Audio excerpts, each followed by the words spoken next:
काल जे प्रकरण घडलेलं आहे, म्हणजे आपचे जे 7 MP भारतीय जनता पार्टीमध्ये गेलेले आहे, त्यामधले एका व्यक्तीचं नाव आहे संदीप पाठक. मित्रांनो, ते MP राज्यसभेवर आहेत, पण त्याच्या मागची एक स्टोरी आहे. ती मी स्टोरी तुम्हाला सांगतो. मित्रांनो, संदीप पाठक हे जे आहे ना, हे इंजिनियर आहे आणि ते डाटा ॲनालिसिस करतात.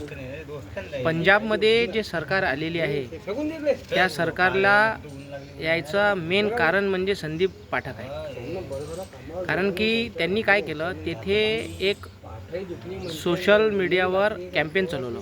त्या कॅम्पेनमध्ये तिथच्या लोकांना विचारण्यात आलं की बा, तुम्हाला तुमच्या राज्यासाठी योग्य CM तुम्ही कोणाला निवडणार. आणि याचा पूर्ण डाटा जसा संदीप जे पाठक आहेत, यांना माहीत होतं की कोणत्या एरियामध्ये कोणाची म्हणजे काय म्हणतो आपण पब्लिसिटी जास्त आहे.